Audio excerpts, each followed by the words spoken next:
This conference will now be recorded.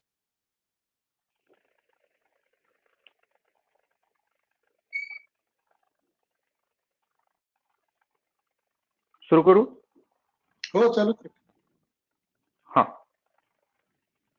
आज के गुरुवचन व्याख्यानमाला के इस पुष्प में सभी वैद्यगण विद्यार्थी वर्ग का मैं वैद्य योगेश कुलकर्णी सहर्ष स्वागत करता हूं।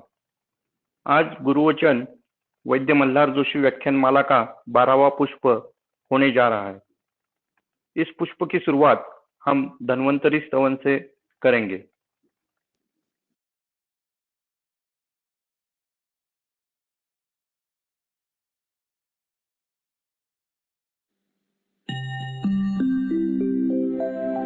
शंखं चक्रं जलौका दधतमृतघटम् चारुदोर्भिश्चतुर्भिः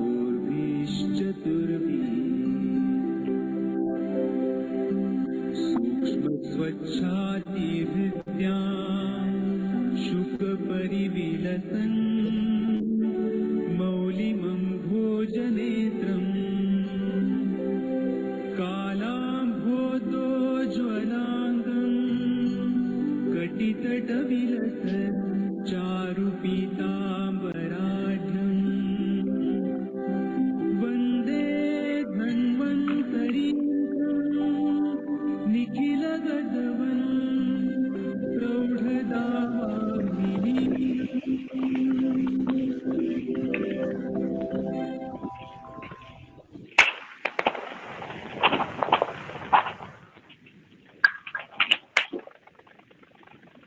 आज के हमारे व्याख्याते वैद्य मल्हार जोशी जिनका मैं परिचय आपसे करवा के देता हूं। पहले वैद्य मल्हार जोशी जी सांगली के माधवनगर से है।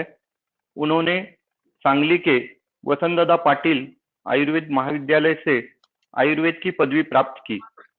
विद्यार्थी दशा में ही वे सांगली के वैद्य आत्माराम दातार शास्त्री जी के यहाँ आयुर्वेद की शिक्षा लेने दाखिल हुए। गुरु शिष्य परंपरा से उन्होंने पांचभौतिक चिकित्सा का तथा औषधीकरण का ज्ञान बृहत्रयी रत्न दातार शास्त्री जी से अवगत किया। उन्होंने माधवनगर और सांगली में खुद की प्रैक्टिस 1990 से चालू की। पांचभौतिक चिकित्सा के माध्यम से उन्होंने सिर्फ महाराष्ट्र के ही नहीं बल्कि कर्नाटक, गोवा, गुजरात आदि प्रदेश के रुग्ण ठीक किए हैं।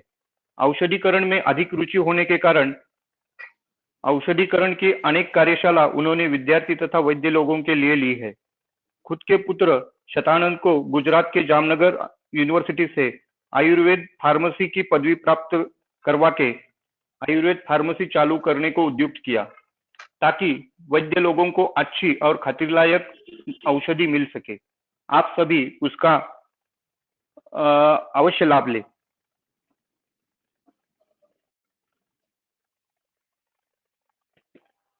अब तक पांचभौतिक मूलभूत सिद्धांत विस्तार से हमने इस व्याख्यानमाला में देखे।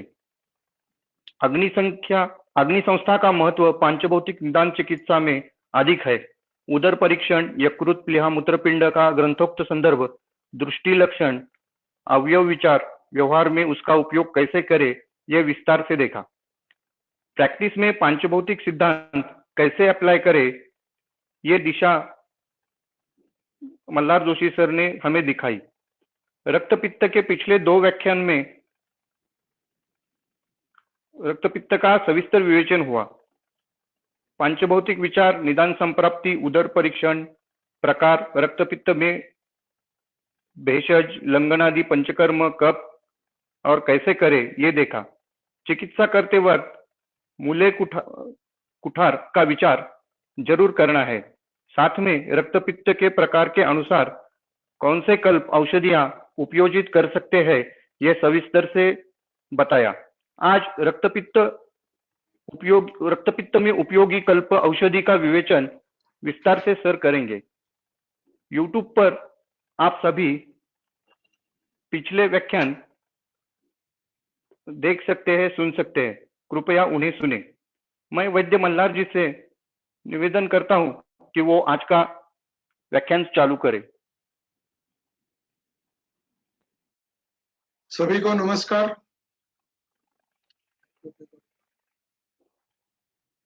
आवाज येतोय? हो येतोय सर. हाँ ठीक है।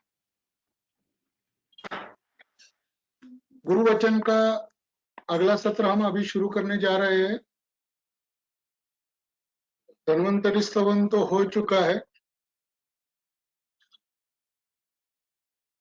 भगवान धन्वंतरि को सादर नमन करके और मेरे गुरु कैलाशवासी बृहत्तरी रत्न वैद्यराज आवा दातार शास्त्री को स्मरण करके मैं आज का ये विचार आपके सामने रख रहा हूं।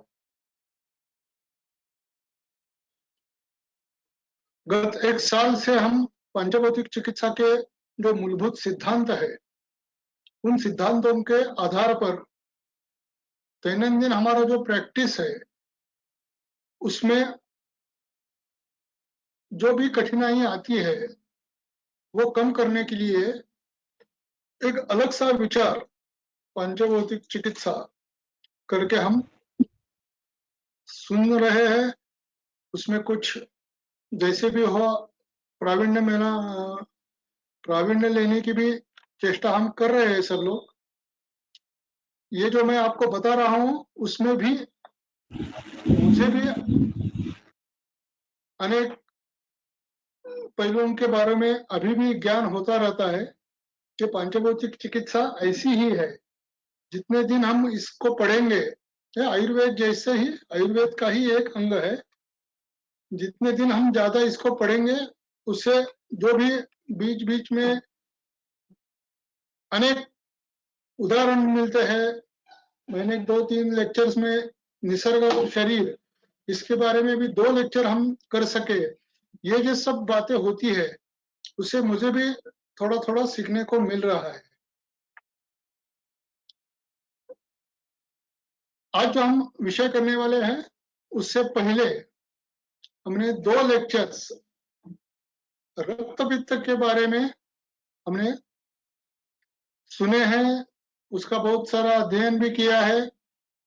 ये सब करते वक्त आयुर्वेद व्यासपीठ के हिसाब से हम कृण्वन्तो विश्वम स्वस्थम ये ध्येय धोरण सामने रखकर पूरे भारतवर्ष तथा पूरा विश्व स्वस्थ करने की मनीषा रखते हैं और उसके हिसाब से हम प्रयत्न भी करते हैं। पिछले 2 लेक्चर्स हमने रक्त पित्त के बारे में देखे हैं। पहला जो लेक्चर था उसमें हमने निदान, संप्राप्ति आदि सब देखा। जो भी भाग उसमें से बचा था वो और चिकित्सा तत्व जो रक्त पित्त के बारे में विशेषकर पंचभौतिक चिकित्सा से हम सुनते हैं वो सब, उसके ऊपर हमने बहुत सारा विचार भी किया है।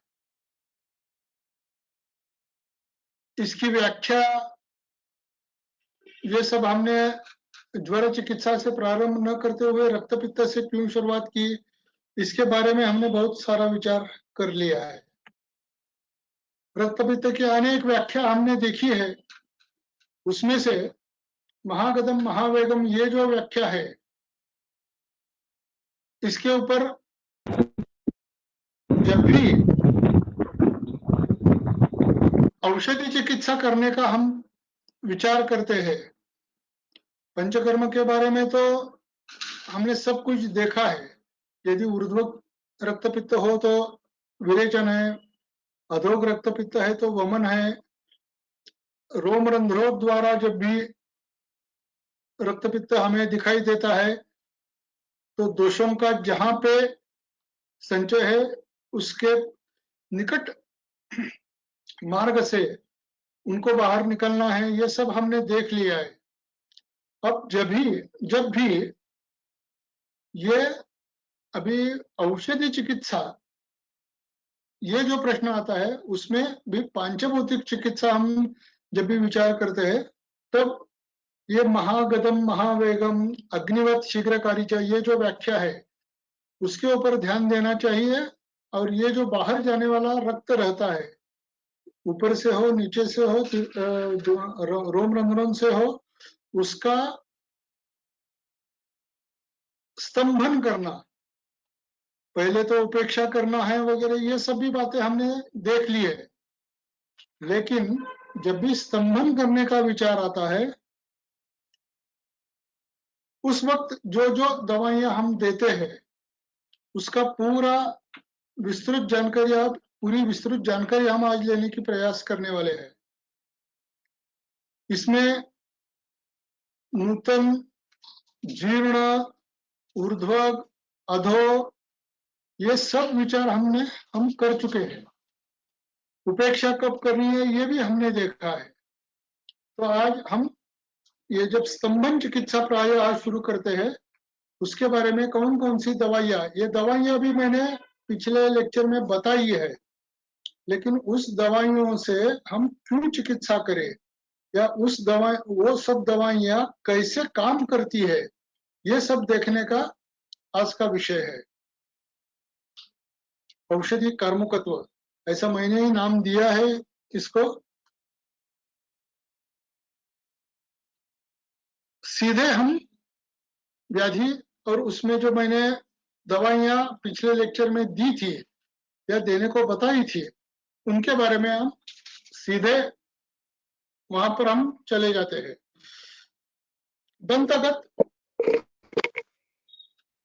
रक्तस्राव या रक्तपित्त जो विषय हमारा है, उसी के हिसाब से दंतगत में तो बहुत सारे कारण रहते हैं। एनाटॉमिकली, फिजियोलॉजिकली, वो सब कारण छोड़कर सिर्फ रक्तपित्त है, ये जब बात सामने आ जाएगी, उस वक्त स्तंभन के लिए सुवर्ण गैरिक का प्रयोग ये बहुत अच्छा असरदार होता है। और दूसरी औषधि भृंगराज करके मैंने बताई थी। ये दो दवाइयां यहाँ क्यों यूज करनी है, इसके बारे में अब हम सोचेंगे।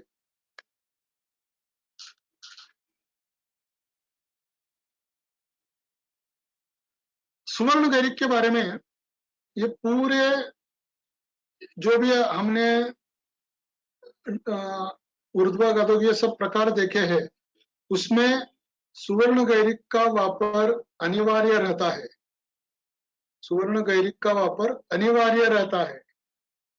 निसर्ग में भी हम जब देखते हैं, ये जो पित्त और रक्त यानी अग्नि महाभूत का, ये सब भी हमने देखा है पहले। लेकिन अग्नि महाभूत को यदि तुरंत रोकना है तो जल के बदले उसके ऊपर मिट्टी डालना, ये बहुत असरदार सिद्ध होता है। वैसे ही मिट्टी के बजाय ये सुवर्ण गैरिक का वापर यूज हम करते हैं। इसके गुणों के बारे में तो बहुत सारे श्लोक मैंने आपके सामने रखे हैं, उनका पुनरुच्चार करने की जरूरत भी नहीं है। लेकिन हिमम मैंने जो लाल कलर में दिखाई है, 2-3 गुण, दाहनाशक, पित्तनाशक, चक्षुष है, आगे जाकर ये हम नेत्र रोग में भी इसका प्रयोग कर सकते हैं। ऐसे सब मैंने आपके सामने रखे हैं। कहां से भी खून निकलता है, रक्त बाहर आता है, तो पहले बात जो हमें समझ में आती है, तो वहां कुछ ना कुछ व्रण तैयार हो गया होगा। व्रण यानी बहुत सारा आघातज व्रण, ऐसी बात नहीं है।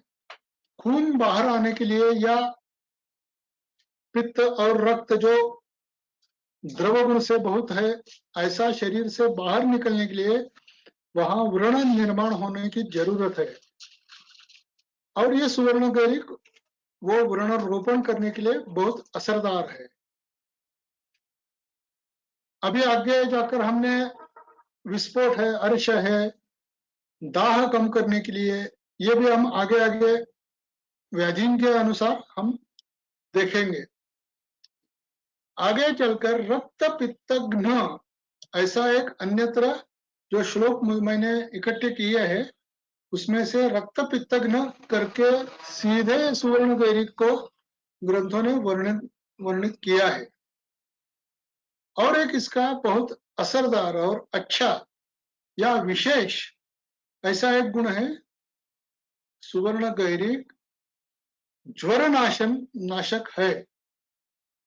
और ज्वर के बाद होने वाला रक्तपित्त, ज्वर और ज्वर के बाद होने वाला रक्तपित्त, ये दो व्याधियों के विचार करते हुए ऐसी सुवर्ण जैसी ही सुवर्ण गैरिक ये जो औषधि है वो हमारे हाथ में हो तो हम ये रक्तपित्त महागदम कैसा भी हो तो उसको कुछ ना कुछ हद तक सीमित रखने के लिए या रुग्ण का जीव न जाए इसके यहां तक इसका प्रयोग हम कर सकते हैं। अब इसकी मात्रा कितनी देनी है, अनुपान कैसा है, दिन में कितने बार देना है, ये थोड़ी बातें समझ में आने के लिए मैंने जो पिक्चर आपके सामने रखा है उसमें एक मूंगफली का आधा दाना आपके सामने इस पिक्चर में रखा है। 250 मिलीग्राम इतनी कम मात्रा में घृत से शोधित सुवर्ण गैरिक हम दिन में 4 बार दे सकते हैं। पंचभौतिक चिकित्सा का ये एक अलग वैशिष्ट्य है। जो भी दवाइयां यूज करने के लिए हम उनके ऊपर जो संस्कार करते हैं उससे इन द्रव्यों की या इन औषधियों की मात्रा बहुत कम रहती है। दूध के साथ हम दे सकते हैं, जल के साथ भी हम ये दे सकते हैं। उसके साथ दंत रोग, इसके लिए मैं ये भृंगराज का बहुत सारा प्रयोग करता हूं। वैसे तो ये तीक्ष्ण है, रुक्ष है, उष्ण है, ये सब भी इसके जो रक्तपित्त के विरुद्ध के गुण हैं, लेकिन ये जो दंत्यो और रसायनो बल्य, ये जो भृंगराज के जैसे मैंने सुवर्ण गैरिक के विशेष गुण बताए वैसे ये भी दंत्य, रसायन और बल्य काम करता है। वैसे तो केश, ये भृंगराज हम किसी फर्स्ट ईयर के स्टूडेंट को भी हमने पूछा भृंगराज कहाँ यूज होता है तो वो बोलता है केशों के लिए, बालों के लिए। लेकिन ये दंत्य, रसायन और बल्य, ये 3 गुण देखकर हमने सुवर्ण गैरिक के साथ भृंगराज का प्रयोग करना शुरू किया। उससे बहुत सारे रिजल्ट्स, अच्छे रिजल्ट्स सामने आते हैं। इसकी मात्रा मूंगफली के 2 दाने यानी 2 आधे दाने यानी एक पूरा दाना जो हम बोलते हैं, इतनी मात्रा 500 मिलीग्राम तक, ये भी दिन में 4 बार अनुपान जल है या सुवर्ण गैरिक के साथ मिलाकर आपने दी तो दूध से भी हम दे सकते हैं। भृंगराज यदि हमारे पास क्षुप है, उसका जो क्षुप बोलते हैं हम, उसका यदि मूली हमें मिल गई, भृंगराज की मूली यदि हमारे पास है तो उस मूली का कल्क हरिद्रा चूर्ण में मिलाकर हमारे जो कृमि दंत रहते हैं वो दंत के ऊपर ये मूल का, भृंगराज मूल का कल्क और हरिद्रा चूर्ण मिलाकर वो रखना है और ऊपर से या नीचे से दांत से उसको दबाना है। ये इस प्रयोग से दंत शूल भी कम हो जाता है, कृमियों की रोकथाम के लिए भी ये कल्प अच्छी तरह से काम करता है। अब यहाँ मैं ऐसी बात कर रहा हूं जो रक्तपित्त के बारे में है तो मैं पहले बताऊंगा, और व्यवहार में मैं जो इसका यूज करता हूं वो भी आपके सामने रखने की चेष्टा कर रहा हूं। तो भृंगराज के बारे में और सुवर्ण गैरिक के बारे में हमने देख लिया। अभी नासागत इसके भी ये स्लाइड मैंने पिछले लेक्चर में आपको दिखाई थी। स्तंभन के लिए सुवर्ण गैरिक है, प्रवाल भस्म है, सीतोपलादी चूर्ण और पंचभौतिक चिकित्सा का एक बहुत असरदार दवा यानी कि रजनी योग। ये 4 द्रव्य इस व्याधि में हम यूज कर सकते हैं।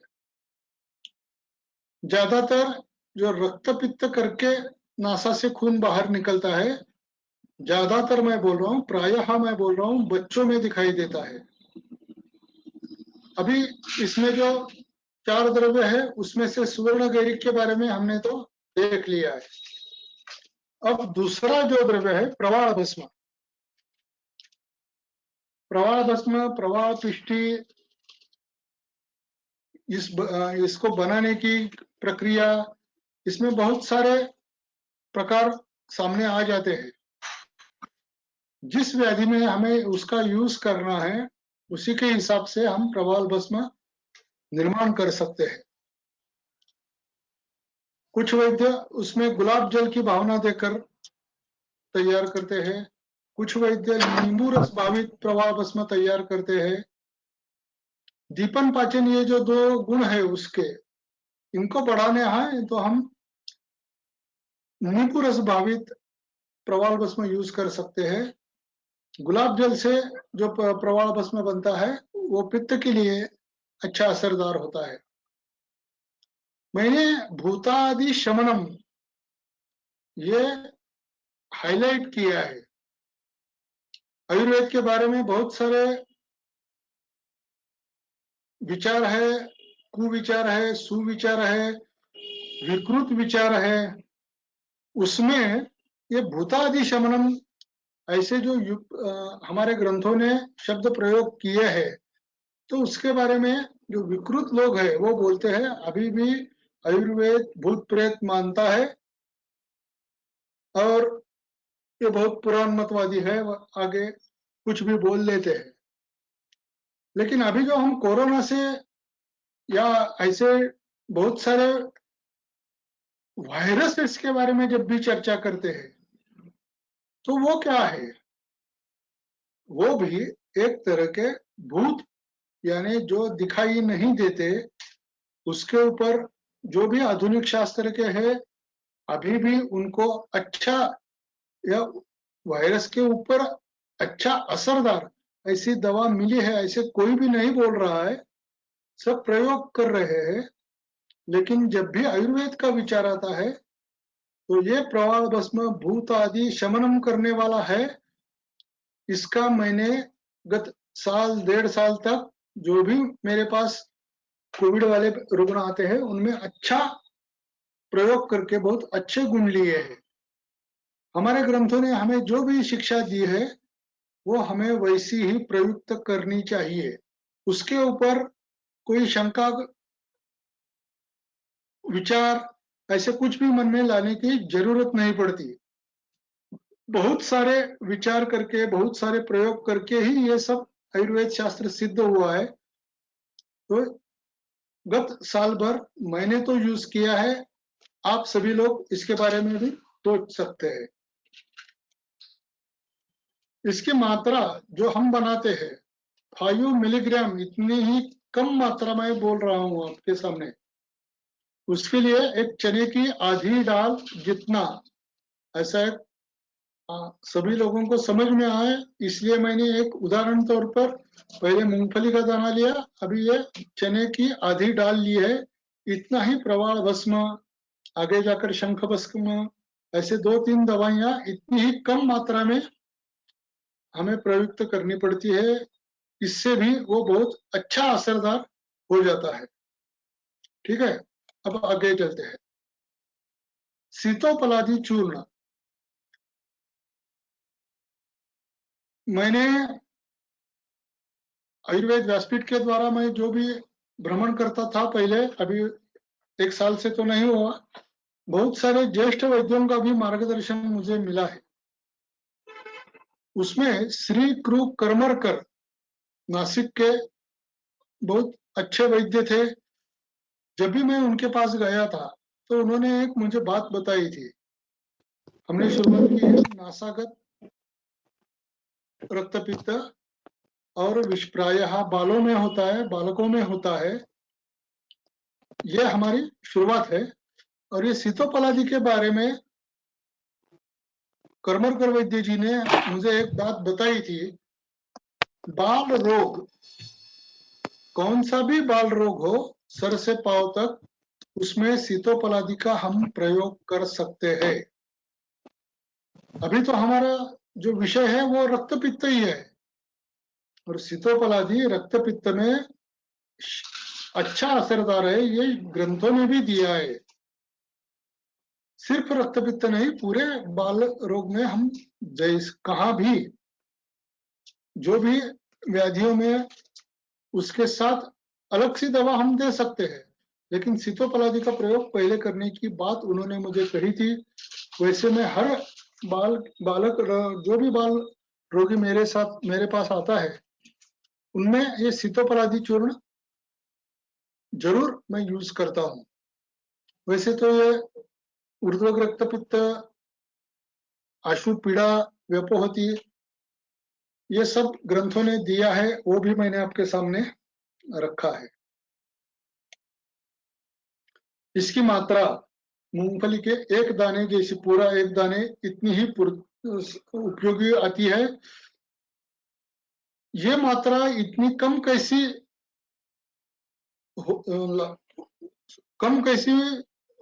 रुग्णों को असरदार होती है, ये बात बहुत सारे वैद्य मुझे पूछते हैं।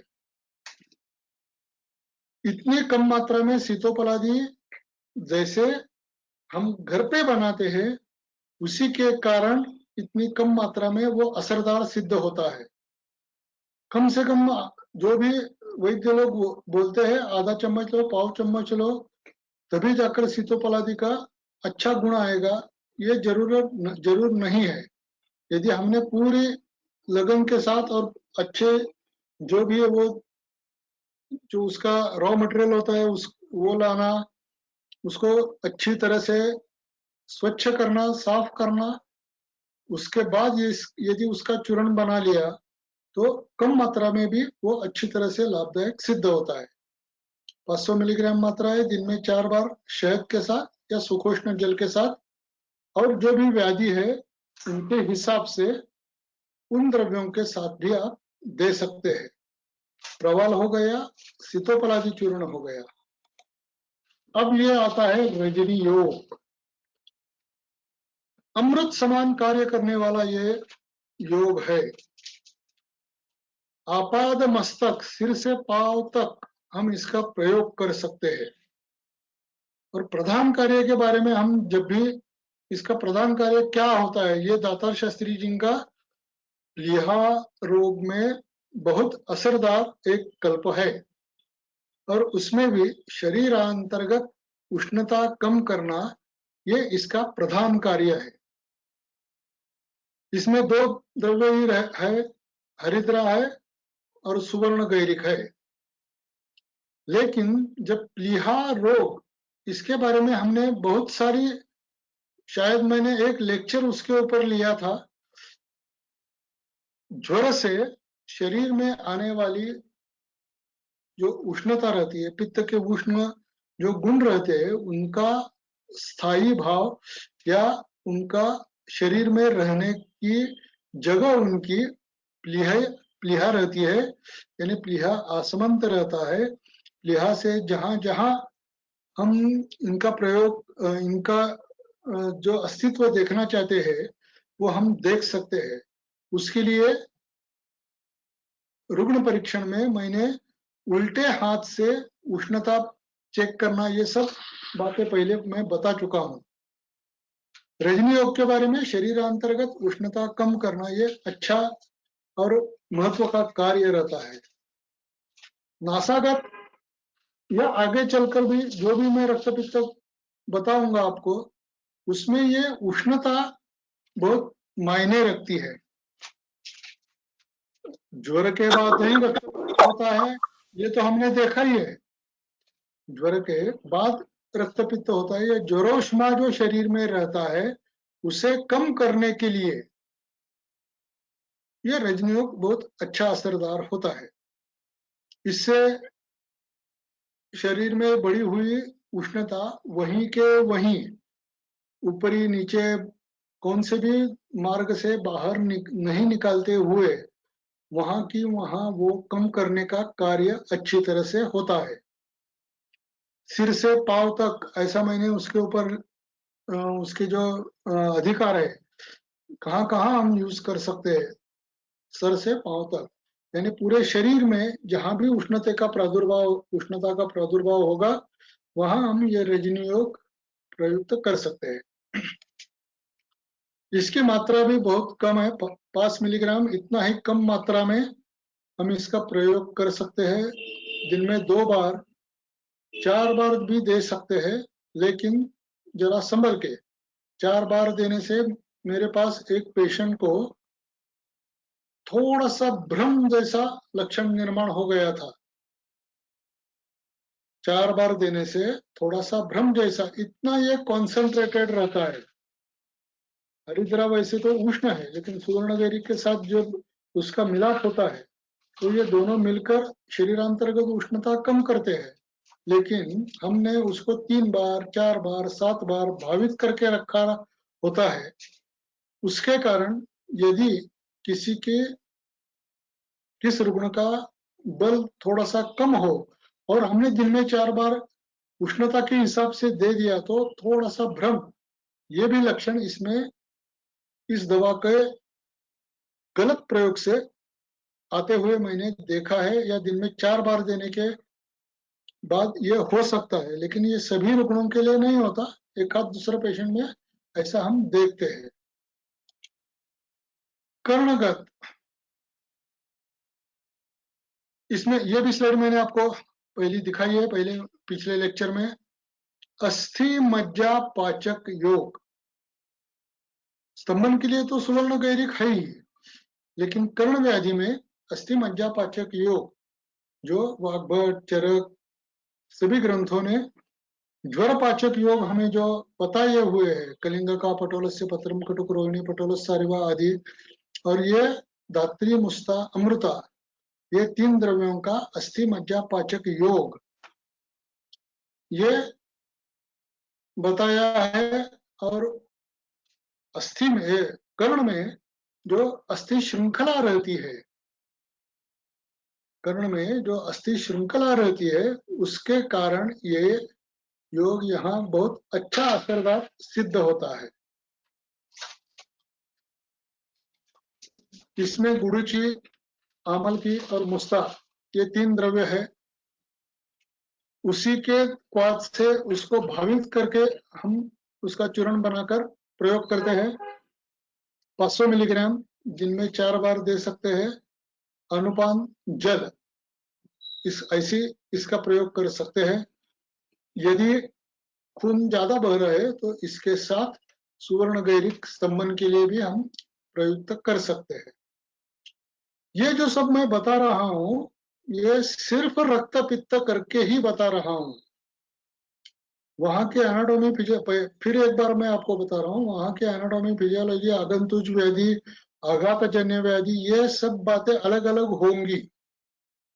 सभी तरह के व्याधियों के लिए यही योजना नहीं करनी है, लेकिन उष्णता, पित्त का द्रव गुण, पित्त का सर गुण आदि गुणों से होने वाला रक्त पित्त, ये जो बातें रहती है, उसमें हम अभी जो मैं दवाइयां बता रहा हूं, उनका प्रयोग हम कर सकते हैं। नेत्रगत, प्रवाहभस्म, सुवर्ण गैरिक, इन 2 द्रव्यों के बारे में हमने अभी बहुत सारी चर्चा की है कि इसमें तीसरा द्रव्य है वो त्रिफला चूर्ण है। त्रिफला चूर्ण तो हम जैसे बाकी रजनीयोग के बारे में बताया वैसे आपादमस्तक यूज कर सकते हैं, लेकिन उसके जो अभी हम गुण देख रहे हैं वो चक्षुष्य, नेत्र के लिए बहुत अच्छा असरदार कार्य करने वाला ये चूर्ण है। इसका देने का समय, इसका देने का समय ग्रंथों ने जो बताया है वो त्रिफला मधुसर्पिभ्याम निशि नेत्र बलाय च ऐसे करके बताया है। नेत्र के लिए या नेत्र व्याधियों के लिए जब भी हम त्रिफला यूज करते हैं तो स्वप्न काल में हम सोने को जाते हैं उसी से पहले शहद निशि नेत्र मधुसर्पिभ्याम मध और घृत इन दोनों को मिलाकर उसमें त्रिफला चूर्ण डालकर लेना है। लेकिन शहद और घृत समभाग में एकत्रित नहीं करने होते हैं। तो एक भाग शहद, 2 भाग घृत ऐसे हम लेकर उसमें त्रिफला चूर्ण मिलाकर हम रात को नींद से पहले दे सकते हैं। इसकी मात्रा देखी जाए तो 500 मिलीग्राम तक है। रुग्ण के हिसाब से दिन में 2 बार भी दे सकते हैं। सुखोष्ण जल में तो दे सकते ही है। और मैंने अभी जो बताया वो त्रिफला मधुसर्पिभ्याम निशि नेत्र बलाय च इसमें भी हम इसका प्रयोग कर सकते हैं। अब आगे मैंने जो अधोग रक्तपित्त के बारे में बोला था उससे प्रारंभ करते हुए हम मेढ्रगत रक्तपित्त या मेढ्रगत रक्तस्राव इसका पहले से विचार करते हैं। पिछले लेक्चर में गोक्षुरादि गुगुल, चंद्रप्रभा, एलादि योग, हरड़ू, दातार शास्त्री का जो कुर्लू, शितिवार ये जो द्रव्य है, सुवर्ण गैरिक है, चंदनासव और सबसे तुरंत असर देने वाला ये अवपीड़क घृतपान, इन द्रव्यों के बारे में मैंने आपको अवगत किया था। अभी धीरे धीरे इसमें से जो एक एक द्रव्य है उनका थोड़ा सा विचार करेंगे। मेढ्रगत खून निकलता है तो प्रायः अश्मरी होने के चांसेस ज्यादा रहता है।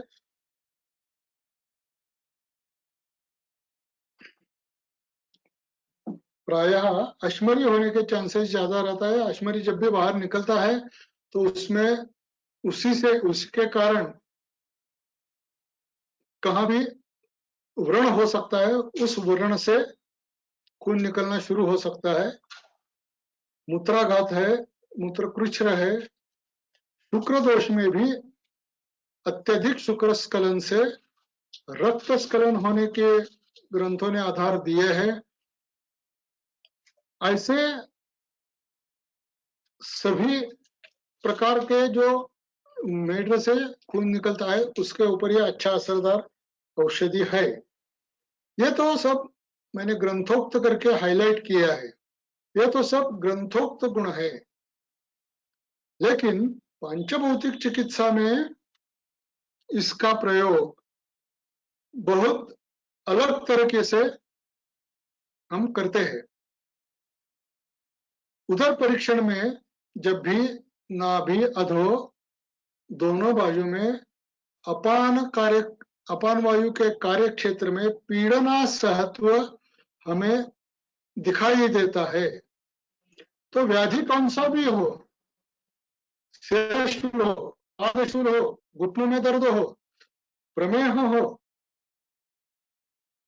शुक्र दोष हो, वायु दोष हो, कौन सा भी व्याधि हो, लेकिन उदर परीक्षण में मैंने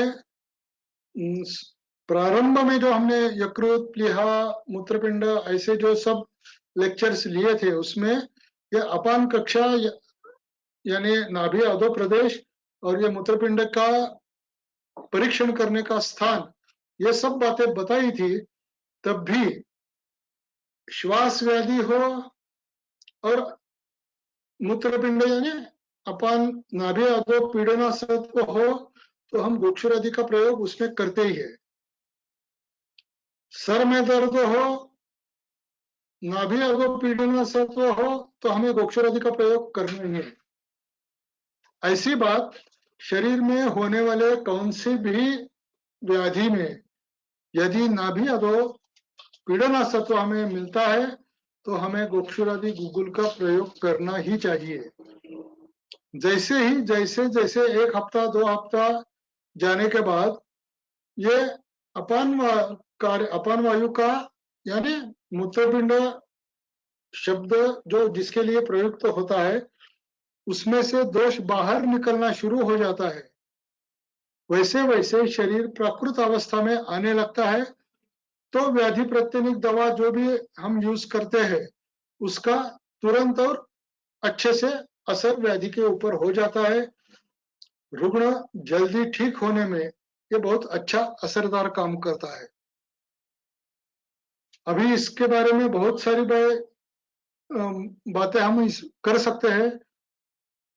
श्वास में कैसा है, पित्त में कैसा है, सिर्फ इसका एक महत्व का गुण अपान वायु की जो भी विकृत गति है वो ठीक करनी है और इसके लिए इसका प्रयोग अच्छा लाभदायक सिद्ध होता है। ये बात आप ध्यान में रखें। जहां जहां पीड़नासत्व कौन से भी व्याधि में हमें मिलता है तो वहां वहां ये गुक्षुरादि गुगुल यानी अपान वायु की सकल चेष्टा स्थिर करना, इसके लिए हमें इसका प्रयोग करना है। ये बात आप ध्यान में रख लीजिए। इसकी मात्रा भी 250 मिलीग्राम ही हमें देते हैं, दिन में 4 बार दे सकते हैं, पानी के साथ दे सकते हैं। अन्य कुछ दवाइयों के साथ कि जो व्याधि प्रत्यनिक है, पहले तो एक बार अपान वायु का कार्यक्षेत्र ठीक होने के बाद जरूरत हो तो अन्य औषधियों के साथ भी हम इसका प्रयोग कर सकते हैं। चंद्रप्रभावटी सर्वरोग प्रणाशिनी करके इसको नामाभिधान ग्रंथों ने ही दिया है, सर्वरोग प्रणाशिनी। लेकिन अभी जो हमारा रक्त पित्त विषय चल रहा है उसके बारे में हम इसका प्रयोग कैसे करें। मेढ्रगत रक्त पित्त है, मूत्रकृच्छ्र, मूत्राघात तथा मूत्र अश्मरी, इन सभी में अच्छी तरह से लाभदायक ये औषधि है।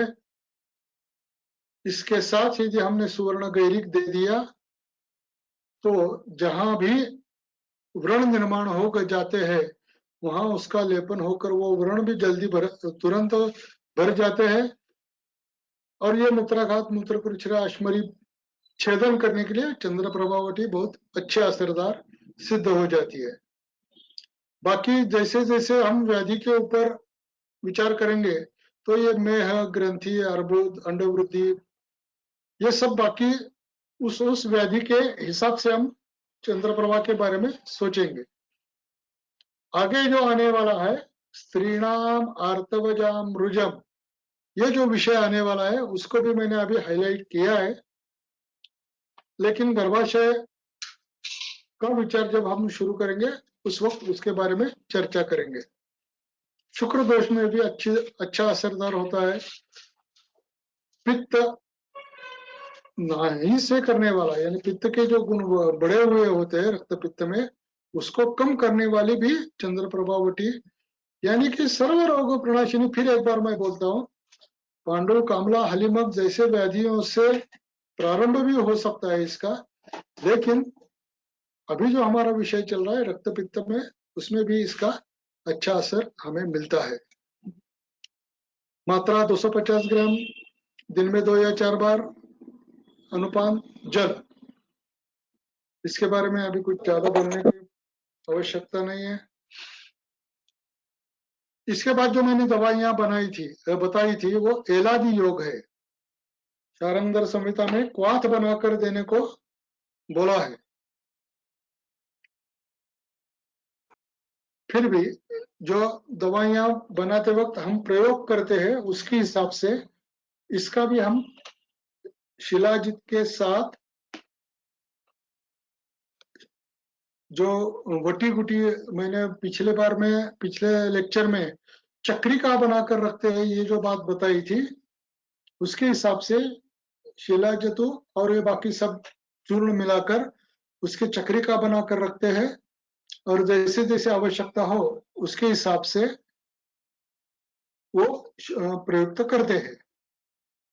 ज्यादातर मूत्राशमरी भेदन, ये इसका अच्छा असरदार काम दिखाई देता है। प्रयोग जब हम करते हैं तो 500 मिलीग्राम दिन में 4 बार अनुपान जल है। ठीक है, अब आगे चलते हैं। कुर्डू यानी हरड़ू, तातार शास्त्री का ये बहुत जो हर एक वैद्य की एक एक ऐसी दवाई के ऊपर बहुत मन रहता है, ऐसा एक ये द्रव्य है कुर्डू यानी शितिवार यानी हरड़ू। ग्रंथोक्त गुण यदि हमने देखे,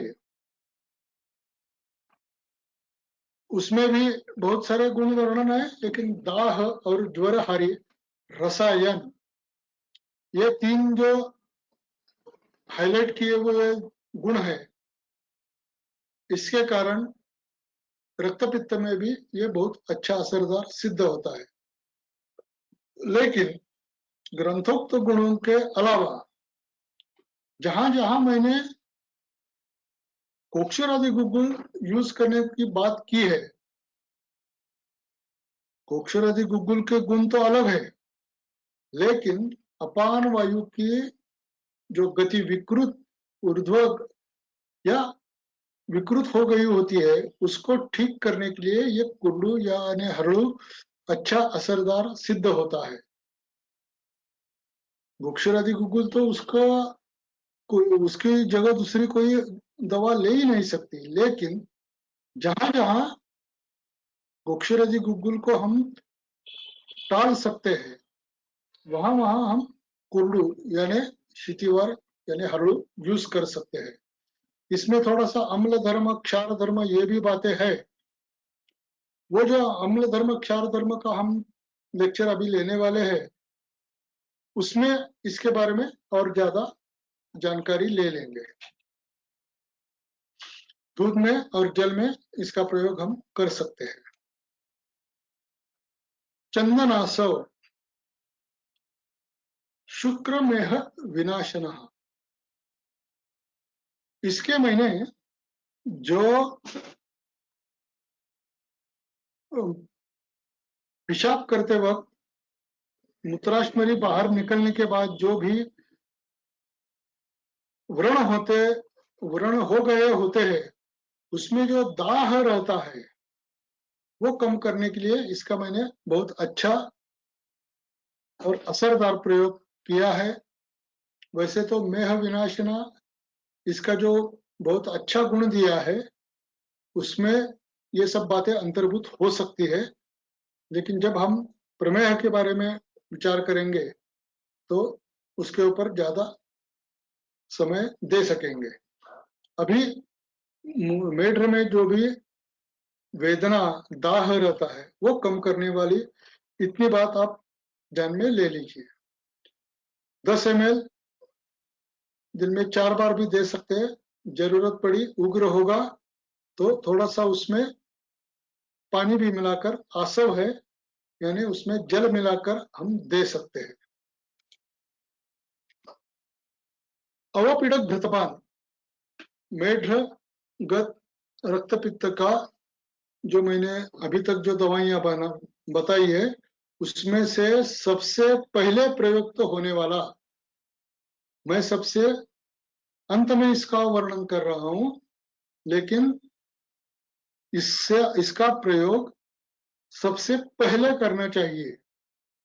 अवपीड़क घृतपान, वाग्भट में जो अवरोधजन्य व्याधि जो बताए है, उसमें मूत्रावरोध, उससे जो व्याधि निर्माण होते हैं, उसमें ये प्रयुक्त करने का निर्देश हमें मिलता है।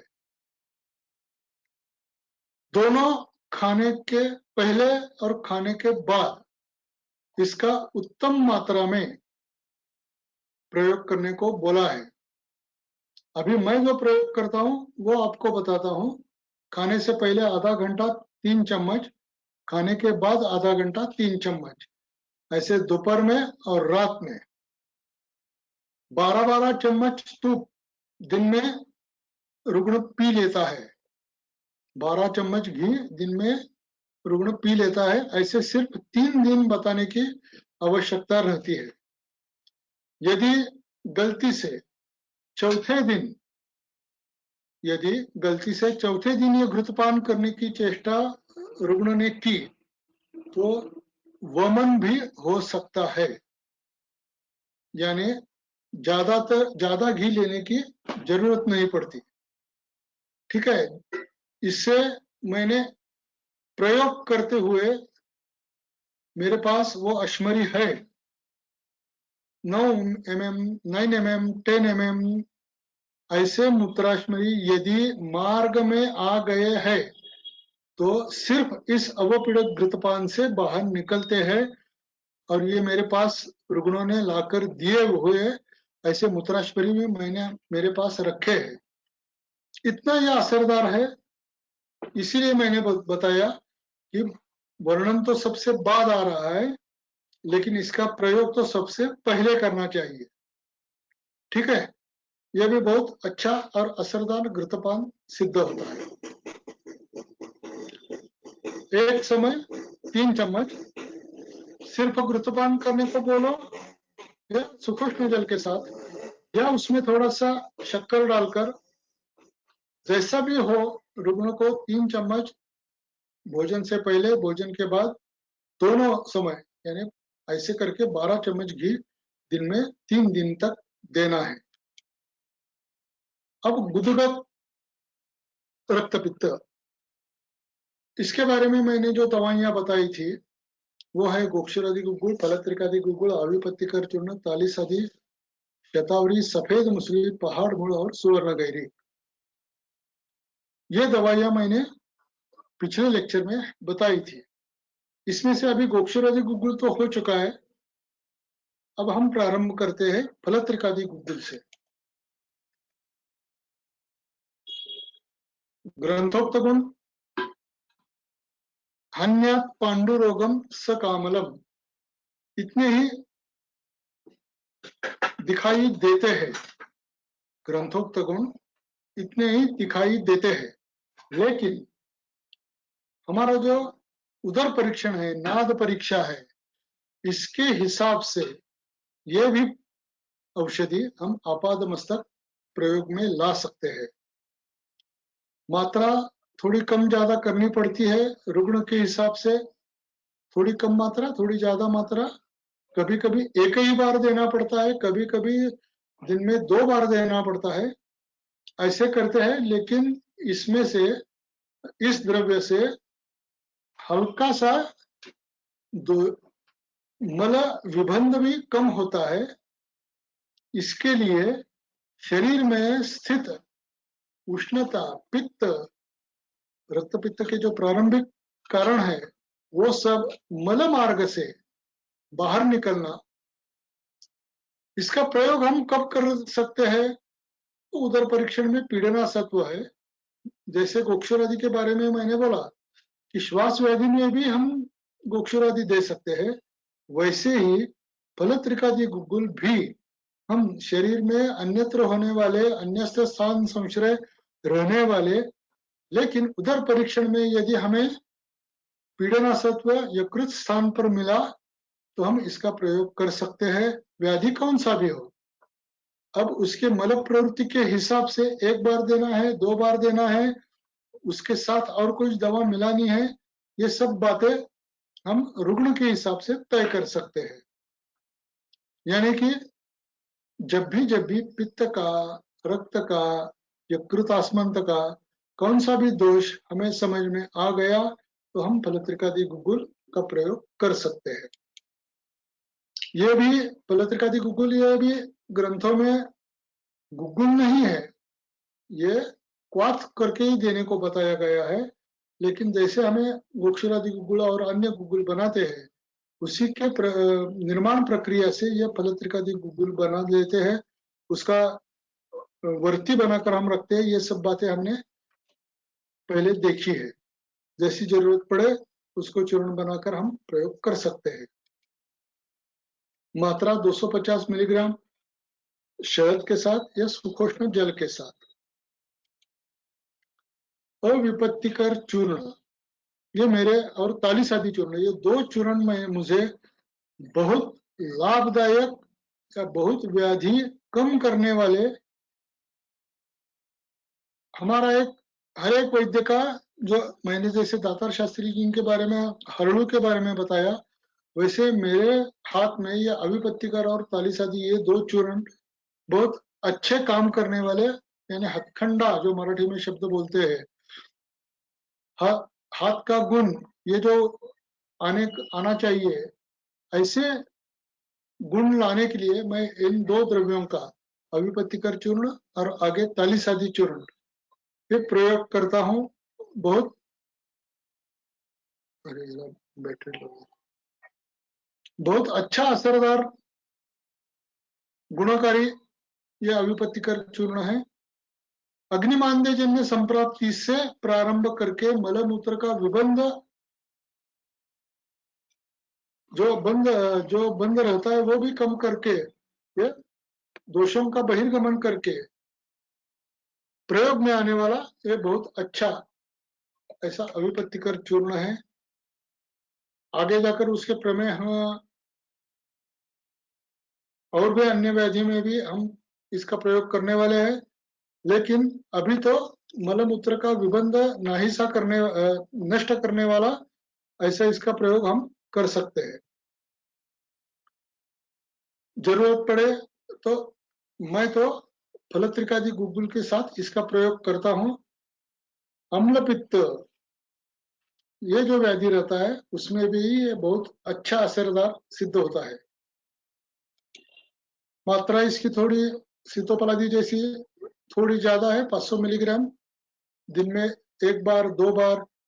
कुछ रुग्णों के लिए मैंने दिन में 4 बार भी इसका प्रयोग किया है, जिनका बहुत सारा अम्ल पित्त का जो भी संप्राप्ति होती है अम्ल पित्त की, और उसी के चलते अन्य व्याधि रहते हैं, मल बहुत कड़ा आता होता है, ऐसे रुग्णों में दिन में 4 बार तक मैं अभिपत्तिकर चूर्ण दे देता हूं।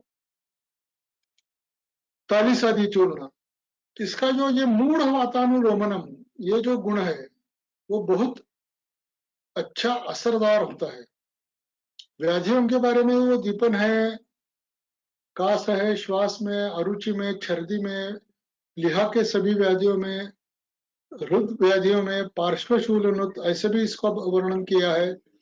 पांडु में, ज्वरातिसार, इसमें भी इसका प्रयोग कर सकते हैं। लेकिन ये मूढ़ वातानुलोमनम ये जो इसका बहुत अच्छा गुण है, हमें जो भी वात व्याधि, कौन से भी वात व्याधियों में वायु का अनुलोमन करना, ये जो बात हम पहले करते हैं स्नेहन सेतन से आदि, उसमें ये जो यदि स्तंभ में चिकित्सा, औषधि चिकित्सा करनी है तो उसमें ये तालिस आदि चूर्ण का बहुत अच्छा, और दीपन पाचन से प्रारंभ होने वाला ये चूर्ण होता है।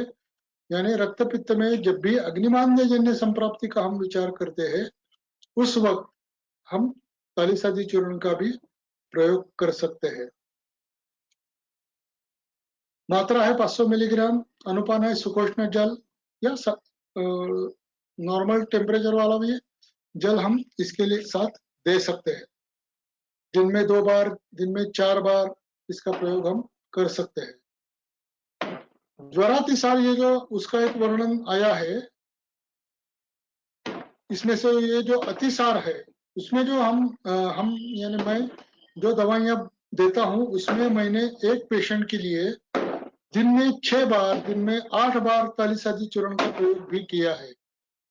लेकिन जैसे ही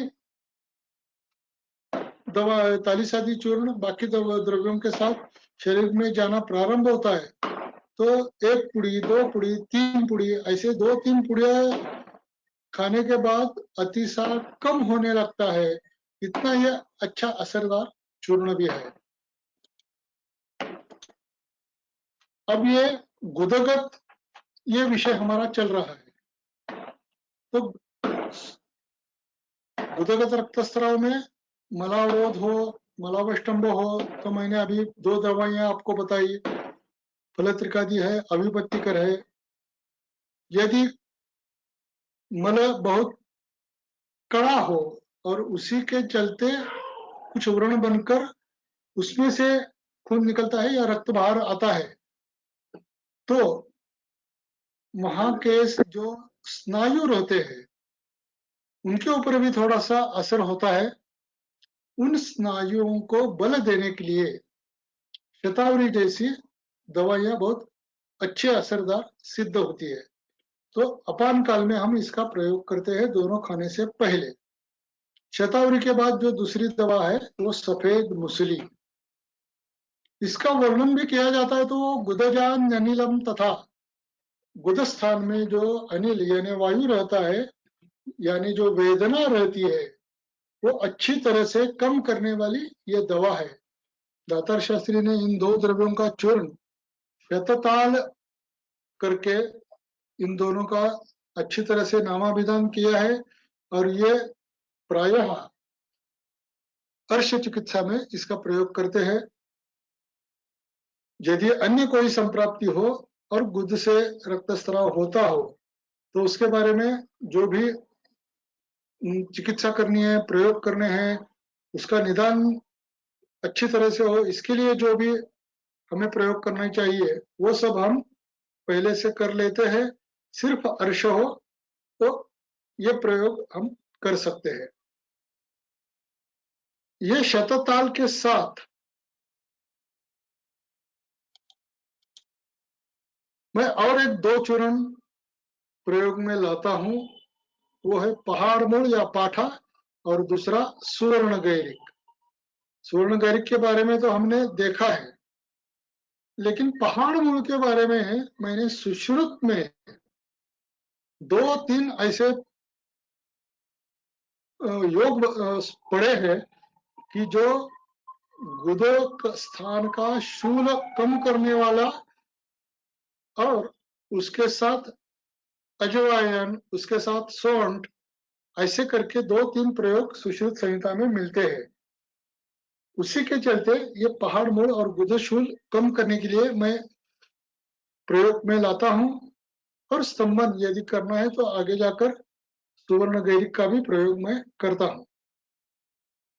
अभी ये गुदक स्थान से बाहर निकलने वाला रक्त और जो शुद्ध रक्त है, अशुद्ध रक्त है, उसका स्तंभन करना है, उसकी उपेक्षा करना है, ये सब बातें होने के बाद प्रयुक्त करने वाली दवाइयों के बारे में मैंने अभी आपको बताया है। आगे जाकर योनिगत रक्तस्राव, इसमें 2-3 प्रकार हो सकते हैं। अग्निमांद्य जन्य संप्राप्ति भी हो सकती है, कुछ स्थान संशय होने के कारण फाइब्रॉइड जैसा, प्रदर जैसा और बहुत सारे व्याधियों के कारण अलग अलग योनिगत रक्तस्राव में हमें मिल जाते हैं। प्रायः जो द्रव औषधियों का प्रयोग करते हैं वो मैंने आपके सामने रखी है।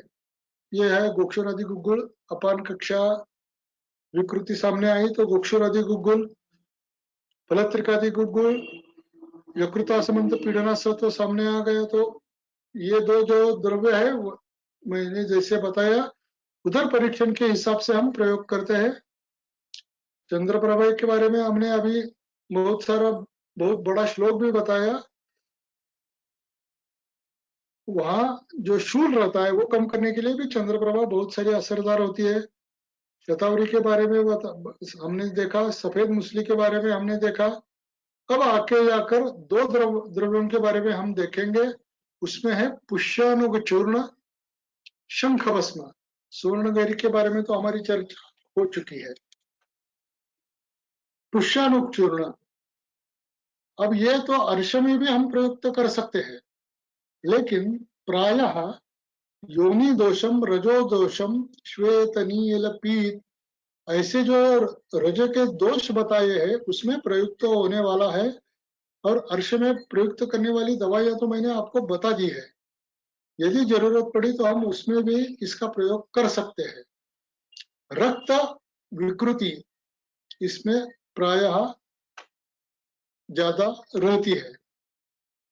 दोष हो, आगंतु दोष हो, और एक इसका अच्छा लाभदायक प्रयोग हम कर सकते हैं।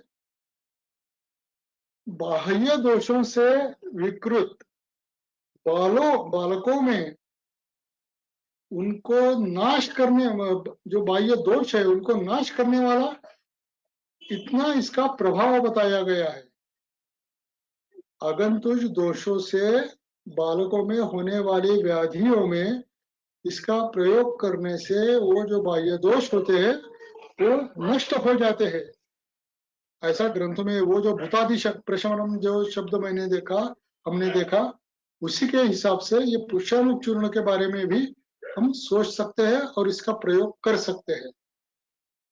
आगे जाकर योनि दोष है, रजो दोष है, श्वेत प्रदर है, उसमें भी अच्छा और असरदार, लेकिन प्रायः रक्त के हिसाब से जो विकृति रहती है उसमें हम इसका प्रयोग करते हैं।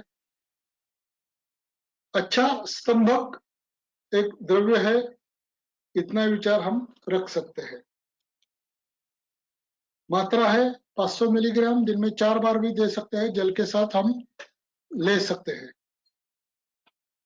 जो अभी जो फास्ट फूड वगैरह जो खाने में आता है लड़कियों में, और उससे जो विकृति सामने आ रही है, पीसीओडी, आप बाकी बहुत सारे उसमें अभी दोष निर्माण हो रहे हैं, इन सब में अच्छी तरह से लाभदायक सिद्ध होने वाला ये पुष्यानुक चूर्ण है और इसका प्रयोग मैं बहुत सारा करता हूँ। जैसे बालकों में भी इसका प्रयोग हो सकता है, ये भी बात मैंने आपके सामने रखी है। शंख भस्म वैसे तो एक ग्राही है, लेकिन क्षार भी है। जहां जहां पाचन अपेक्षित है और ग्राही, ऐसे जो दो तरीके से प्रयोग में लाना है तो हम ये शंख भस्म इसमें प्रयोग में ला सकते हैं। वैसे तो ये सब अन्न पचन ग्रहणी ऐसे व्याधियों में इसका प्रयोग होता है, लेकिन ये तारुण्य पीठिका हर, ये जो गुण है इसका प्रयोग करके हम त्वगत या तिर्यक हो गया हुआ रक्त पित्त, हम उसमें उपशय पाने के लिए इसका शंख भस्म का प्रयोग हम अच्छी तरह से कर सकते हैं।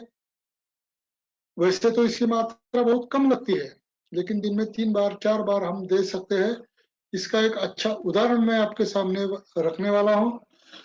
उससे पहले शूल, परिणाम शूल, इसमें इसका प्रयोग होता है, और रक्त पित्त जित, इसका एक विशेष गुण धर्म धन्वंतरी निघंटु में हमें मिल जाता है। डायरेक्टली इसको रक्त पित्त जित ऐसे कहा गया है। वैसे तो गुल्म, शूल, हर, ये राज निघंटु ने भी दिया है। योग रत्नाकर में दिए हुए सभी जो गुण है वो भी मैंने आपके सामने रखे हैं। ये तारुण्य पीठिका हर यानी वगत रक्त पित्त जो भी होता है उसमें इसका प्रयोग कैसे करें, इसका एक रुग्ण प्रेजेंटेशन मैं अभी आपके सामने कर रहा हूं। मात्रा है 5 मिलीग्राम, दिन में 4 बार जल है उसका अनुपात। अभी एक त्वगत रक्त पित्त जो बात हम कर रहे थे, उसकी जो दवाइयां हम यूज कर सकते हैं उसके बारे में पहले एक बार चर्चा करेंगे, और जो केस प्रेजेंट मैं आपके सामने करने वाला हूँ वो भी आप देखेंगे। वृक्षरादि गुग्गुल है, फलत्रिकादि गुग्गुल है, त्रिफला गुग्गुल एक अलग सी दवा आ गई है। ये जिंगी शारदी भी अलग है, चातुर्थक अलग है, रजनी योग, सुवर्ण गैरिक, शंख भस्म भी हो गया, और अंतिम का जटामांसी, इसका भी प्रयोग हम त्वगत व्याधियों में या त्वगत रक्त पित्त में हम कर सकते हैं। ये पहला जो बाएं बाजू का चित्र है, ये मैंने आपके पिछले लेक्चर में आपके सामने रखा था। 1 महीने की चिकित्सा होने के बाद ये उसका असर हमारे सामने आ जाता है। इसमें मैंने पहले आपको बताया था, इनकी उम्र अभी 85 ईयर्स है। जब भी इकोस्प्रिन ज्यादा लेते हैं, और कोविड भी हुआ था इनको, इकोस्प्रिन थोड़ी ज्यादा मात्रा में पहले इनको दी थी, लेकिन अभी वनडे गैप देखकर ऐसे बहुत सारे प्रयोग कर रहे हैं डॉक्टर लोग इनके बारे में। लेकिन जैसा भी इकोस्प्रिन का असर होता है, वैसे उनके त्वचा में ये त्वगत रक्तपित्त है ऐसी बात नहीं है, लेकिन वो इकोस्प्रिन के दुष्प्रभाव के कारण ये रक्त त्वक आधो इनका रक्त बाहर निकलता है। अभी इकोस्प्रिन चालू है, फिर भी रक्त त्वचा से बाहर, त्वचा के नीचे या त्वचा से भी यहाँ खुजली ज्यादा हुई और नाखून लग गया तो यहाँ से रक्त बाहर भी आ सकता है। ऐसी अवस्था में हमने जो दवाइयां यूज की, अभी उसका असर आपके सामने मैंने रखा है। ये चित्र पहले पिछले लेक्चर में था, अभी ये चित्र इस लेक्चर में 1 महीने के बाद का यह असर है। अब इसमें हमने दवाइयां कौन कौन सी यूज की, उसके बारे में हम विचार करते हैं। ये 5 दवाइयां मैंने इस रुग्ण में दी है। त्रिफला गुग्गुल है, जिंगी शारदी है, चातुर्थ योग है, रजनी योग और शंख भस्म। इसमें शंख भस्म के बारे में हमने बात अभी की है।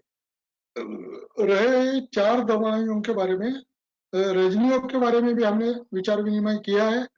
अब ये पहले 3 जो द्रव्य है उनके बारे में हम देखते हैं। क्लेद पाचक, ये त्रिफला गुग्गुल का विशेष गुण है और बहुत बड़े, बहुत दिनों से चलने वाले व्याधि में तुरंत गुण नहीं आने वाले ऐसे भी व्रण ये त्रिफला गुग्गुल अच्छी तरह से ठीक कर देता है। जो वेदना और शोथ इनके साथ भी होते हैं, उनको भी अच्छी तरह से ठीक करने वाला ये त्रिफला गुग्गुल होता है। अभी इसके में 2-3 प्रकार भी हम बनाते हैं। सिर्फ त्रिफला का गुग्गुल है, ग्रंथों में जैसा पिप्पली का प्रयोग करने को बोला है वैसे भी हम बनाते हैं। जो भी और भगंदर में जो प्रयोगित होती है उसमें हम, जो मैंने अभी बोला पिप्पली का प्रयोग से बनाया गया ये त्रिफला गुग्गुल भगंदर में भी हम यूज कर सकते हैं। प्रायः क्लेदपाचन से प्रारंभ करके व्रण अच्छी तरह से ठीक करने वाला, यानी शरीर में मैंने जैसे बोला रक्त पित्त कहाँ भी हो तो उसमें जो व्रण होता है वो व्रण ठीक करने के लिए त्रिफला गुग्गुल का प्रयोग हम करते हैं। मात्रा गोक्षुरादि गुग्गुल फलत्रिकादि जैसी ही 250 मिलीग्राम है, दिन में 4 बार भी हम पानी के साथ दे सकते हैं। वैसे तो त्रिफला गुग्गुल के बारे में बहुत सारे गुण सामने आते हैं। वो क्लेद पाचक है, इसके कारण रुग्ण ने यदि हम जो बताते हैं वो परहेज ठीक तरह से फॉलो किया तो इससे हम शरीर के ऊपर जो मेद धातु का आवरण आया हुआ रहता है वो भी कम करने के लिए, यानी वेट लॉस के लिए भी त्रिफला गुग्गुल अच्छा असरदार द्रव्य हो सकता है। ऐसे बहुत सारे व्याधियों में इसका प्रयोग कर सकते हैं, लेकिन अभी हमारा व्रण और क्लेद पाचन इतना ही विषय चल रहा है। बाकी हर एक व्याधि के साथ उसका भी हम विचार करेंगे। जिंगी शारदी, ये दातार शास्त्री का और एक, अरे आवाज जात नहीं है, आवाज येत नाही आहे का योगेश? येतोय येतोय ना? येतोय सर. मी कोणाचा तरी मेसेज आला आवाज येत नाहीये म्हणून। जिंगी शारदी ये जो चूर्ण है ये दातार शास्त्री का एक और भी अच्छे जो दवाइयां दातार शास्त्री ने यूज की उनमें से एक ये जिंगी शारदी चूर्ण है। प्रायः इसका काम मंजिष्ठा और अनंतमूल ये दोनों द्रव्यों को एक साथ मिलाकर उन्हीं द्रव्यों के क्वाथ से भावित करके ये जिंगिशार्दी दवा बनाई जाती है। रस रक्त धातु से कार्य प्रारंभ होता है, विशेषात गर्भाशय शोधन करता है। और अभी जैसे मैंने बताया पीसीओडी और त्वचा विकारों में भी बहुत अच्छा असरदार ये औषधि है। मैं जानबूझकर कुछ कुछ जो दातार शास्त्री ने गुण बताए वो अभी आपके सामने नहीं रख रहा हूं, जैसे कि अम्ल और क्षार आदि। वो उस वक्त में जब भी हमारा वो विषय सामने आएगा तभी मैं आपके सामने रखने की चेष्टा करूंगा। लेकिन इसका अभी जो त्वचा विकार में हमने जो गुण देखा है उसके बारे में मैं आपको अभी बता रहा हूं, इसलिए थोड़ा शॉर्टली आपके सामने रख रहा हूं। अनुपान जल है 500 मिलीग्राम, दिन में 4 बार हम दे सकते हैं। चातुर्थक चूर्ण, ये भी श्लोक आप सबको मालूम होगा। किराततिक्ता अमृता चंदनम विश्व भेषजम।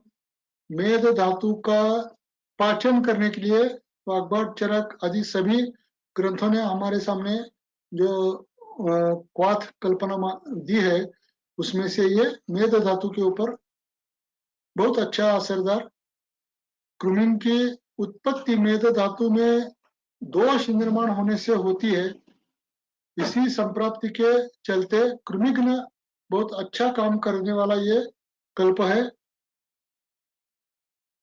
जब भी त्वक विकार होते हैं तो शरीर में स्थित सभी दोषों का, सभी धातुओं का उसमें आना अनिवार्य रहता है। उसी के चलते ही उसके आगे ही त्वचा विकार हो जाते हैं। ऐसा विचार करके मेद धातु में विकृति होने के कारण रस रक्त मांस मेद आदि सभी धातुओं में जब भी दोषोत्पत्ति बहुत ज्यादा होती है तभी रक्त और त्वक ये विकार ज्यादातर होते हैं। ऐसे ध्यान में रखते हुए इसका भी प्रयोग हम त्वक विकार में करते हैं।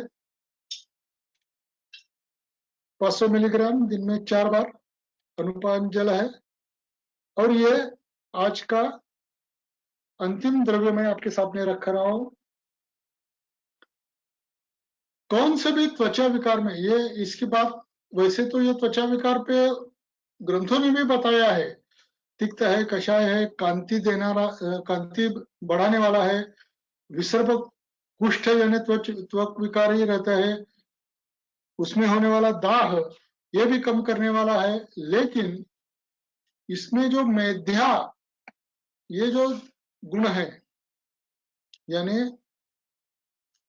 यह उल्टी बात हम शुरू करते हैं। त्वक विकार में प्रायः त्वक विकार कौन सा भी कहां भी हो तो ये समाज मान्य व्याधि नहीं रहता। मैं जो बात बता रहा हूं समाज मान्य व्याधि ये नहीं होता। हर एक को लगता है कि मेरा त्वक विकार दूसरे को पता न चले, मेरा त्वक विकार दूसरों को समझ में भी न आए, दिखे ना दिखे ये बात तो अलग है। यदि हो तो भी किसी को पता नहीं चलना चाहिए, ये बात ध्यान में रहती है। और उसके लिए वो बहुत ज्यादातर टेंशन में रहता है, क्या करे क्या ना करे, क्या करे क्या ना करे, ये सब जो बातें उसके मन में चलती है वो मानसिक दृष्टिया थोड़ा सा कमकुवत हो जाता है त्वचा विकार में। बाकी सब व्याधि तो ठीक है, लेकिन त्वचा विकार ये दर्शन होने वाला विकार है। और जो दर्शन हो वो अच्छा रहे इसके लिए हम सारे लोग प्रयत्नरत रहते हैं। और इसके चलते उसको थोड़ा मानसिक ताण जो हम बोलते हैं वो उसके ऊपर सदा रहता है। ये जो मेध्या करके गुण है इसका प्रयोग यदि त्वक विकार में हम जरूरत हो, यानी दाह है, विसर्प है, कुष्ठ है, कांति बढ़ानी है, ऐसे हिसाब से ये मानसिक जो व्यथा रहती है उसके ऊपर यदि हमने प्रयोग किया तो उसका मन भी थोड़ा सा स्थिर हो जाता है। और ये सब जो त्वक विकार रहते हैं वो अच्छी तरह से और जल्दी ठीक होने में हम इसका प्रयोग लाभदायक सिद्ध होता है। ये मैंने अभी बहुत सारे रुग्णों के ऊपर प्रयोग करके देख लिया है। इसकी मात्रा भी 500 मिलीग्राम है, दिन में 4 बार अनुपान जल है। ये हम ज्यादातर रात सोते समय जरूरत पड़े तो दिन में 4 बार भी मैं इसका प्रयोग करता हूँ।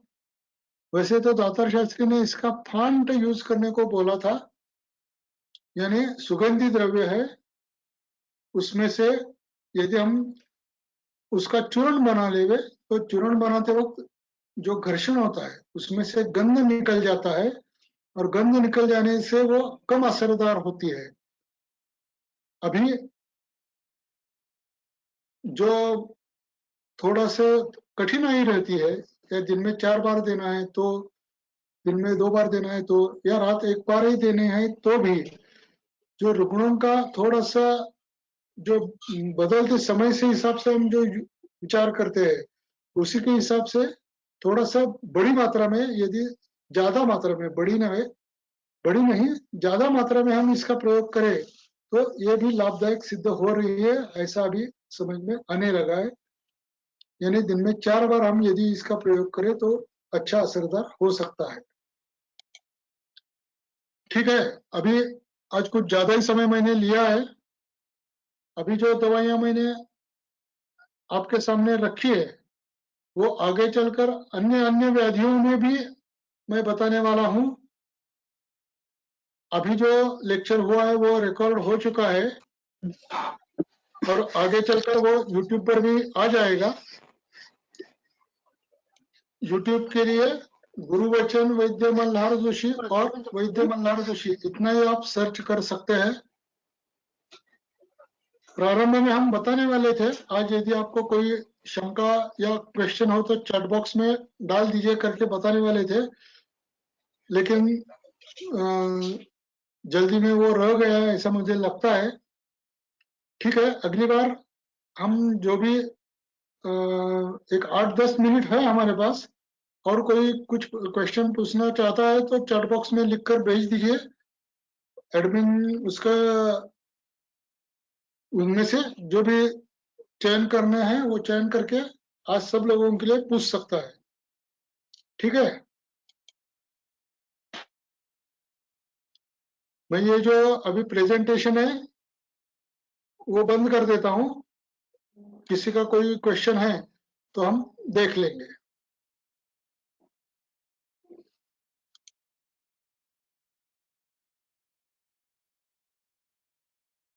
चैट बॉक्स में 2-4 प्रश्न हैं।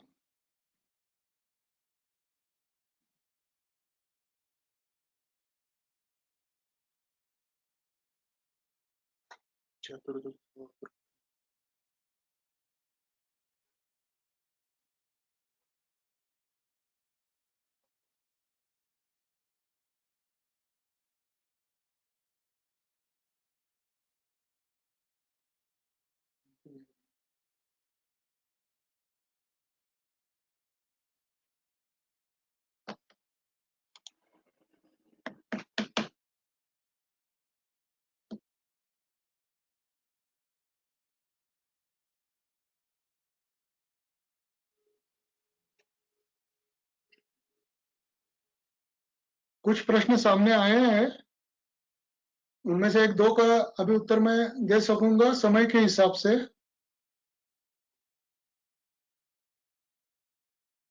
डार्क सर्कल के बारे में किसी ने पूछा है, 1 मिनट।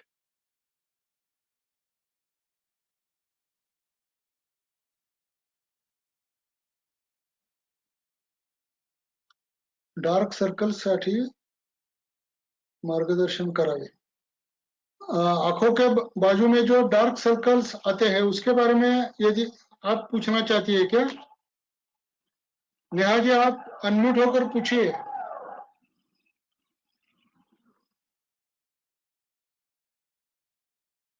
येस सर, मी स्वतः वैद्य आहे नेहा गुजराती, पण मला स्वतःलाच बऱ्याच वर्षांपासून डार्क सर्कल्सचा खूप मोठा समस्या ज्याला म्हणूया तर हा. बाकी कधी कधी असं होतं की पेशंट्स विचारतात की डॉक्टर आपल्याला काय झालेलं आहे, पण कधी कधी हे कळत नाही आणि मार्गदर्शन कुठून मिळेल हे पण कळत नाही, म्हणून हा प्रश्न मी आपल्याला केला. त्याच्यात सोपा उपाय आधी तुमचं उदर परीक्षण हाच विषय राहील.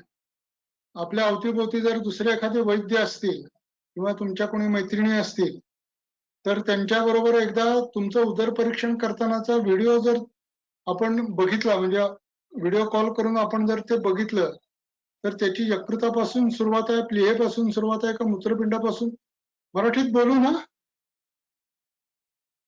हो ठीक है, हो मैं सर, हो हो हो मराठी बाकी मराठी चालेल सर. बाकी लोगों को समझ में आए इसलिए हिंदी में बात करता हूँ। आपने जो सवाल पूछा है डार्क सर्कल के बारे में, उसमें पहले तो आपको एक बार उदर परीक्षण ठीक तरह से आपका करना पड़ेगा और उसके लिए आप कोई भी आपकी जो सहेली होगी उसके साथ उसको आपका उदर परीक्षण करते वक्त वीडियो कॉल करेंगे हम। अभी मैं बहुत सारे रुग्णों को ये भी बात ऐसी भी बात करके दवाइयों के बारे में बता रहा हूँ, वैसे भी आपके बारे में भी हो सकता है। ये यकृत विकृति के कारण है, प्लीहा विकृति कारण है या मूत्रपिंड के हिसाब से हम देखेंगे और उसके हिसाब से दवाइयां मैं आपको बता पाऊंगा।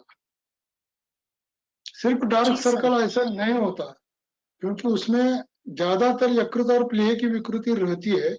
वो कितनी डीप है ये हम देखेंगे और उसके हिसाब से दवाइयां आपको बताएंगे। डार्क सर्कल बहुत चले जाते हैं, उसमें कुछ बहुत सारा वो कठिन है, ऐसी बात नहीं है। और किसी को? धन्यवाद. अच्छा, ये मेनार्च के बारे में क्रांति आप बोल सकती है क्या, अनम्यूट होकर? हाँ हाँ सर, हाँ बोलिए।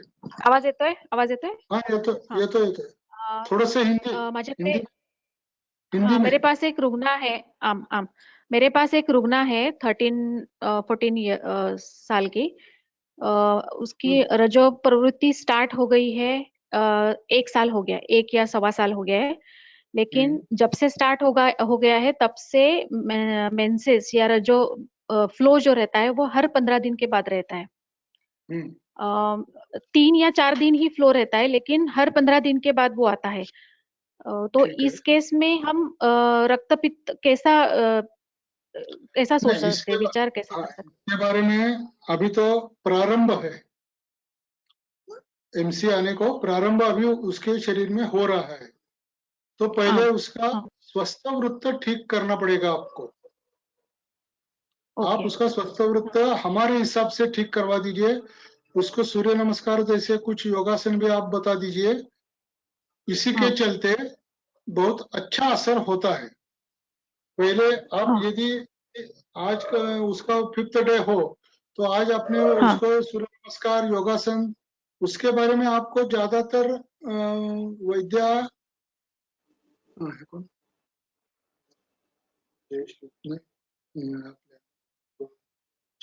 शुभांगी भातखंडे मैडम आपको अच्छी तरह से मार्गदर्शन उसके ऊपर कर सकती है। ये जो ओके, व्यायाम है, योग है, इसके बारे में। हाँ, और हाँ, ओके, उन्हीं के हिसाब से मैंने बहुत सारे रुग्णों को अभी बताया है और उनका अच्छा असर भी मिलता है। औषधियों ठीक के है, बारे में ओके, औषधियों के बारे में यदि चाहिए तो जैसे मैंने बताया वैसे उदर परीक्षण उसके हिसाब से ही आपको आगे जाना पड़ेगा, स्वस्थ वृत्त ठीक करना पड़ेगा, उदर परीक्षण करना होगा, उसके बाद जो भी दवाइयां यूज करनी है वो यूज करनी पड़ेगी। लेकिन मेरे अस्तु, हिसाब से तो योगासन स्वस्थ वृत्त इसी के चलते वो ठीक हो सकती है, दवाई उनका अस्तु, उसके ऊपर प्रयोग करने की जरूरत नहीं पड़ेगी। नहीं पड़ेगी, अस्तु, आम, ऐसा आम, मुझे धन्यवाद लगता सर। है। हाँ, एक बार आप सर देख लीजिए। हाँ बोलिए। सर मी एक प्रश्न विचारतो. हिंदी मैं हिंदी डॉक्टर में। बडगुजर. हाँ, मैं बडगुजर बोलता हूँ. हाँ मुलीचे केस जास्त पतन होतात आहे. केस पतनात ओके। संबंधी काही म्हणता येईल का तुम्हाला आता औषध? इसके बारे में केस पतंग के बारे में मैं बहुत सारी बातें कर सकता हूँ, लेकिन जैसे अभी एमसी के बारे में मैंने बताया, उसका स्वस्थ वृत्त ठीक करना ये बात बहुत आवश्यक होती है। खाने पीने के जो भी उनके अभी के तौर तरीके रहते हैं उसमें से ही ये ज्यादा प्रॉब्लम हो रहे हैं, इसीलिए उसका ठीक करना और उसके बाद जरूरत पड़ी तो जो भी दवाइयाँ दो परीक्षण की हिसाब से होगी वो दे देंगे और व्याधि प्रतिनिधि दवाइयाँ अलग से हो सकती है। ठीक है, मुझे लगता है अभी बहुत सारा समय हो चुका है, हम यहाँ रुक सकते हैं। योगेश कुलकर्णी। हाँ, हेलो सर, प्रणाम। अरे हाँ, अभी हेलो। नहीं। हाँ बोलिए बोलिए। हाँ सर, मैं लखनऊ से पद्माकर श्रीवास्तव बोल रहा हूँ। हाँ बोलिए। हाँ हाँ, बस सर, ये जो डायबिटिक में जो किडनी के पेशेंट हो जाते जिनका क्रिएटिनिन बढ़ जाता है सर, उसमें कौन हाँ। कौन सी औषधि या क्या विचार करना चाहिए? अरे धीरे धीरे करेंगे ना, अभी तो रक्त पित्त के बारे में पूछिए। उसके लिए बहुत सारा एक लेक्चर लगेगा। यदि आप फोन पे बात कर सकते हैं तो फोन पर बात कीजिए, मैं आपको बताऊंगा। अभी रक्त पित्त के बारे में जी जी, थैंक यू। योगेश। हाँ हाँ सर, धन्यवाद। हाँ हाँ, आज के इस व्याख्यान को उपस्थित हुए सभी वैद्यगण, विद्यार्थीगण का हार्दिक आभार। हमारा आगे का व्याख्यान अगस्त माह के लास्ट 24 24 अगस्त को होगा। उसके बारे में गुरुवचन के ग्रुप पर आपको बाकी की जानकारी दी जाएंगी। आज का व्याख्यान यहाँ खत्म होता है। धन्यवाद।